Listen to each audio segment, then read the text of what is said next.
Pour l'appel au ministère de prêtre diocésain, on s'est redit peut-être trois choses. D'une part, le témoignage, la qualité du témoignage de la vie des prêtres qui sont ici en Lorraine, dans le diocèse de Nancy, leur capacité à vivre ensemble, à rayonner, la joie d'être appelé à être prêtre aujourd'hui.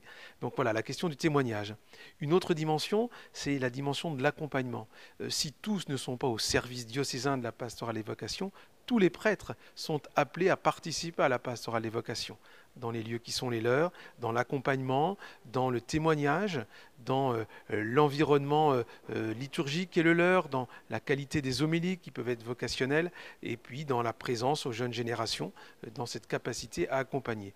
Témoignage, accompagnement, et puis aussi présentation explicite de toutes les vocations particulières, le mariage, la vie de prêtre, la vie consacrée, participer de cette annonce explicite des façons différentes et diversifiées dans des styles de vie, dans des engagements et dans des vocations spécifiques à rayonner son baptême.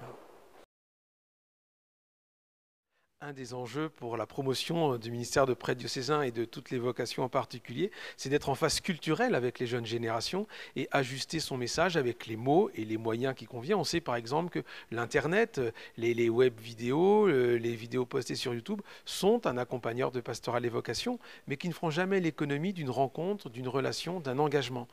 Une autre dimension importante, c'est de permettre aux jeunes générations et aussi à tous ceux qui veulent répondre à l'appel du Christ à expérimenter. On ne suit pas le Christ par ses discours ou par un concept, on suit le Christ parce que c'est une personne. Et donc les promoteurs de la pastorale des vocations ont à le rappeler en permettant aux jeunes générations, par le volontariat, par le service civique, par un service, par un engagement, par une expérimentation, à justement découvrir cette présence de Dieu dans leur vie. Pour pouvoir répondre à l'appel du Christ, il faut encore le rencontrer. Il n'y a pas de pastorale des vocations sans centrer son regard sur le Christ, sans jamais oublier d'écouter les besoins du monde, les clameurs du monde, les cris du monde.